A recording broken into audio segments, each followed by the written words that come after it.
Do what thou wilt shall be the whole of the law. This is David Shoemaker, and I'd like to welcome you to Living Thelema. Now, I've been receiving a lot of great suggestions for segment topics lately, and today is one of them. Harper on Facebook suggested to me that we do a segment concerning the Thelemic concept of love. And so I'm going to take one in particular angle on that today by talking about the various devotional practices that exist within the Thelemic corpus and give you some suggestions on ways to integrate these into your everyday life. Some of these will be formal ritualized practices, such as Liber Astarte will be the centerpiece today, but others are less formal, and I think you'll see what I mean as we go along. Now, in the Book of the Law, chapter 2, verse 70, we read, "Wisdom says, be strong, then canst thou bear more joy." And I want to start off with a recommendation based on this injunction, because one of the most important aspects of any devotional practice, one of the most fundamental reasons to do the practice, and one of the most important safety tips, I guess, in terms of approaching these practices, is to take that verse quite literally and train our bodies and minds and hearts to be ever stronger in our capacity to contain the type of force that love really can be. This is no joke. This is something that I have seen from experience in myself and in my students over the years. This is a force that can really fry you if you're not ready for it. So in a gradual and progressive manner, I think it's very important that we train ourselves to be fit vessels for this force. And the practices we're going to talk about today are one way of approaching that, along with all the basics of hygienic daily practice that I've talked about here and there across these segments. Now, aside from building this strength, the second principle that I want to put out right at the beginning here is that oft-repeated maxim, invoke often, inflame thyself in prayer. Now, this seems probably fairly self-evident to people, and I think for that reason it's glossed over. It's actually underemphasized because it seems so obvious in certain ways. I think what's often missed is that it is the muscle of devotion, that inflaming itself, that fuels much of our work in our progress toward knowledge and conversation of the Holy Guardian Angel. As I referenced in the Methods and Tools of AA segments of Living Thelema, this flame of devotion and aspiration and desire, ultimately is directed via the skills we have developed from Raja Yoga, via the training of the mind. This force is directed toward that one single aim that all of us are aimed at in the pre-adept stage, which is the knowledge and conversation. Without the training of the mind, it's undirected force, and it's too many vectors of force shooting out in all different directions. Without the inflaming of the self through devotional practices, it's dry. The focus of the mind may be there, but the fuel is not, the flame is not there. And so it's very important that these work together. This is really the hode and the netsock of ourselves working together to aim ourselves forcefully and consciously and effectively, precisely towards Tefereth. Now, before I go into the more formal practices available through Liber Astarte, I want to talk to you a little bit about the daily practices that you might find useful. I touched on some of these, or aspects of some of these, in the daily regimen segment of Living Thelema. The first one I want to recommend to you is basically a mindfulness practice, moment-to-moment awareness of lovingly embracing the reality presented to us in each and every moment. This not only reminds us that each moment is an aspect of Nuit, and as such, a perfect expression of the all. But also, it enables us in that moment to consciously identify with that star at our center, the Kabs, or Neshama we might call it, within us, rather than the human personality, the Ku or the Ruach, woven about it. And the wisdom teaching here that this gives us a chance to verify experientially is that it is only the personality level of our being that judges, rejects, or condemns the experiences of life. It is only that outer shell that attempts to steer away from things that we deem to be offensive or repulsive or ugly, and steer toward those things that we find beautiful. Now, that said, there is a deep impulse toward beauty in the human soul, I believe, that can be a guide toward the HGA. But what I'm talking about here is a way of getting past that reflexive, ego-level rejection of things that just don't fit our prejudices and aesthetics in terms of what life should present to us. So when we can see past that, when we can go, okay, I see that my personality doesn't like this, but it's the reality in front of me, and I accept it and embrace it as a perfect expression of the body of Nuit. That is a devotional practice. That is a loving embrace of life, and we're not going to go wrong with that sort of identification. Another aspect of practices like this is that it allows us to tune into the multifaceted aspects of love accessible to us in daily life. As we'll see with our review of Liber Astarte later in the segment, each aspect of love we encounter, whether it is that of a partner, a parent, a friend, a child, even a kind stranger, each of these aspects of love is a glimmer of the love of the HGA. And this again helps us tap into Neshama, or at least helps us tap into the most enlightened aspects of Ruach that are symbolized by the sphere of Tefereth, the center of the spiritually awakened Ruach. Now let's take a look at some of the formal practices available to us within Crowley's writings and the fundamental instructions of AA. Liber Had and Liber Nu I've referenced in the sex magic segments, but they're certainly relevant here. These are two instructions in basically the worship of the opposite. You identify with a particular viewpoint, such as of Had or of Nu, and then aspire to attain its opposite, its complement, really. And the method of doing that is has many layers that overlap with the devotional principles we're talking about here today. So I encourage you to look at those if you haven't already.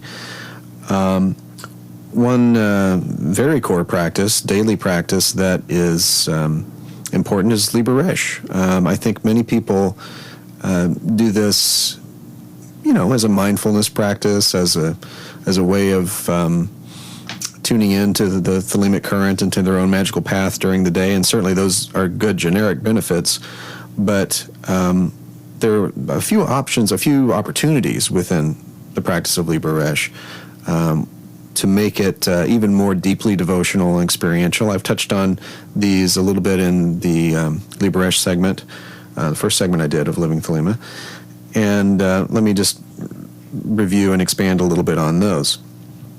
At each quarter in the practice of Liber Resh, of course, you are adoring one aspect of the sun, one manifestation, if you will, of the energy represented by the sun. So, you have an opportunity at each quarter to narrow your focus of worship onto one of these particular manifestations, whether it's Ra at dawn or Hathor at noon and so on. And as with any practice like this, the more firmly and emotionally and intensely and mindfully you can identify with the God form at the quarter. Theoretically, and I think in practice verifiably, the more power, force, and energy you're going to generate at that moment. Then the second part of each quarterly adoration is that adoration that begins with Unity Uttermost Showed that I've taught here before, and that's your opportunity to worship and adore the single divine principle behind all of these multifaceted manifestations of the solar principle. So you can conceive of that in several different ways. You could tap into that simply as an adoration of the sun in the macrocosm. You could adore that solar aspect of self that is within each of us. So, essentially the life-giving force in your heart, however you choose to conceive of that. You could see this as a chance to adore your own holy guardian angel in that moment, and the sun as a symbol of that. There's so many ways to do this, and the only limit is your creativity and your right ingenium, as Crowley might say, in terms of connecting the practice with something meaningful in yourself. One of the ways, of course, to make it meaningful in yourself is to simply do it day in and day out and devise your own language of devotion as a result. Ultimately, that's the point of all these devotional practices, to, through experience, cultivate a sense of the divine, a sense of awe and reverence in yourself in relationship to the divine, and to use that as a springboard for further attainment.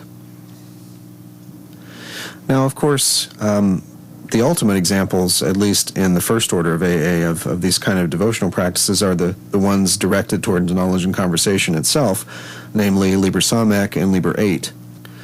And most importantly, as you progress through the path towards knowledge and conversation, undoubtedly your own HGA will be instructing you in the particular forms of worship, the rituals, the signs, the other practices that are unique to you. And as I've said before, you are becoming the priest or priestess of your own religion.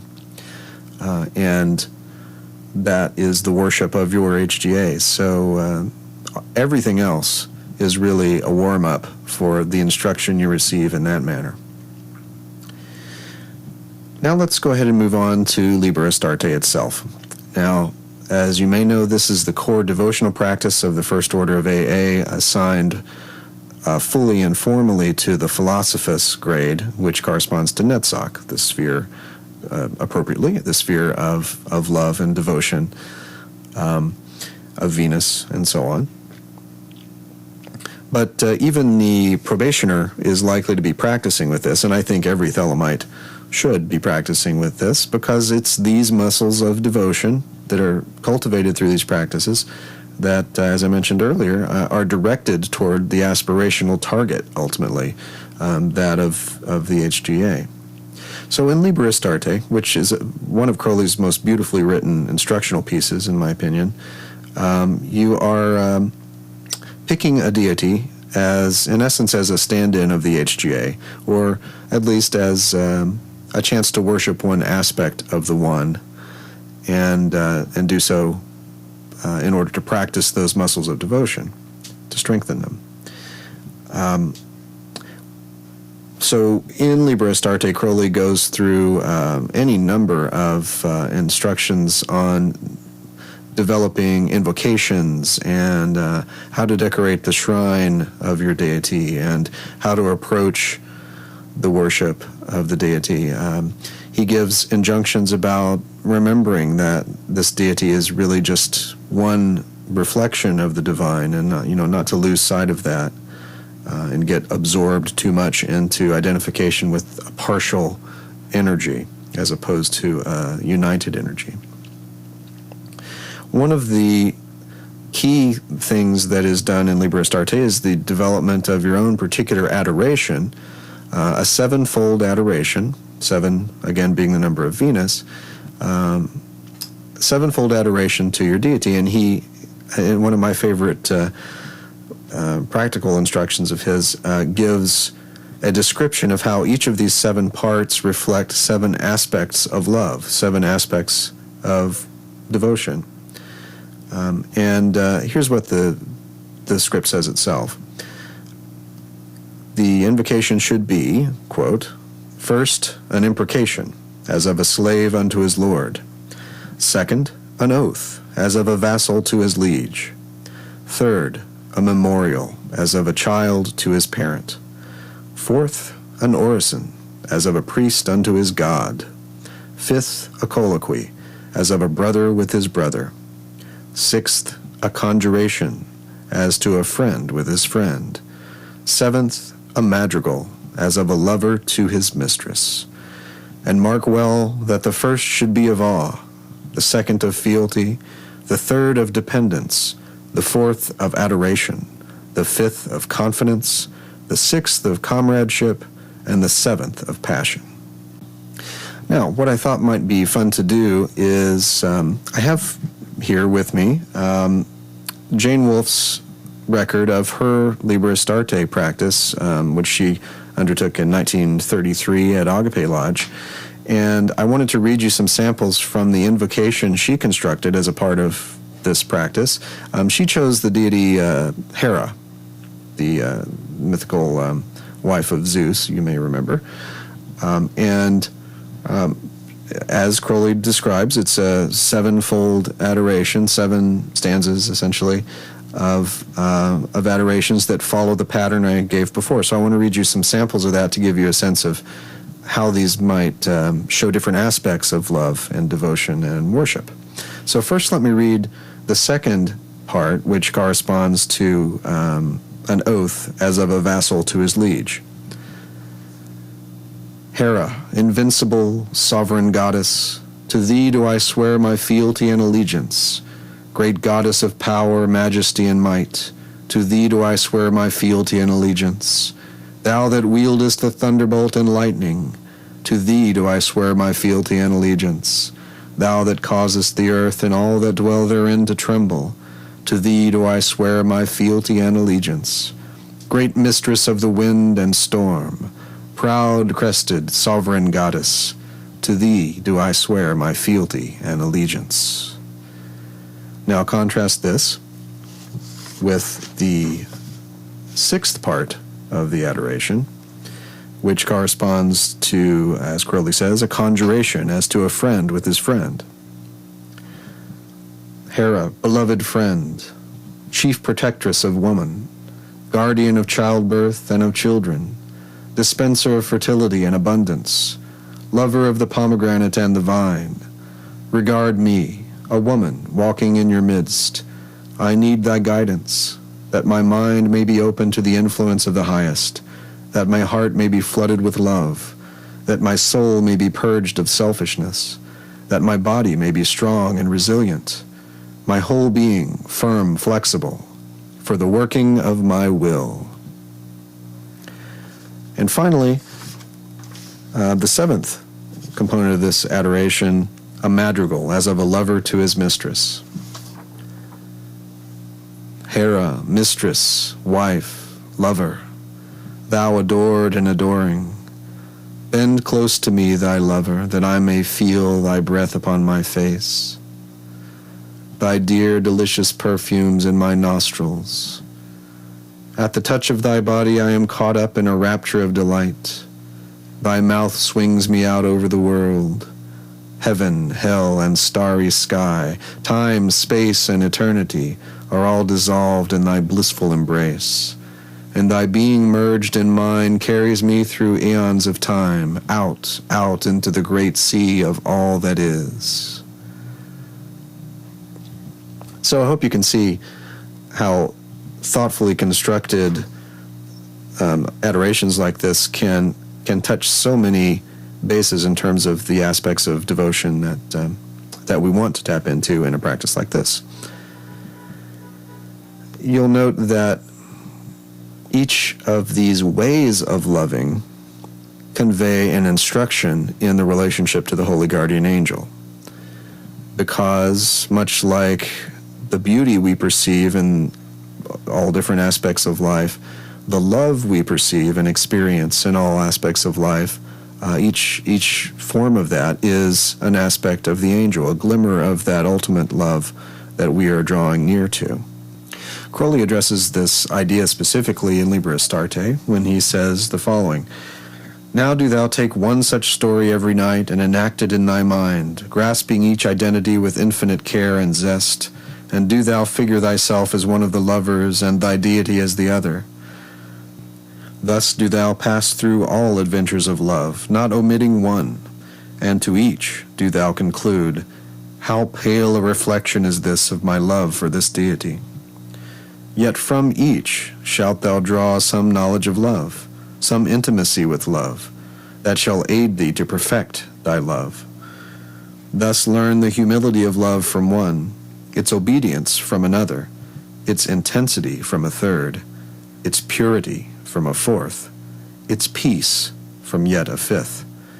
So then thy love being made perfect, it shall be worthy of that perfect love of his." Well, I hope these ideas have been helpful for you, and I certainly hope you will not only think about what you've heard here, but go out and practice it. Take good notes, experiment with all these different approaches to devotional practices in your daily work, and down the road, perhaps in more extended workings along the lines of Liber Astarte and aspects of your own path towards knowledge and conversation. As always, I welcome your questions and comments and certainly suggestions for future topics. Please send them to me at livingthelema@me.com. And if you'd like to learn more about my work and find some of the resources related to these segments, you can always visit livingthelema.com and our Facebook page. So thanks once again for listening. I always enjoy bringing this information to you and look forward to talking to you next time. Love is the law, love under will.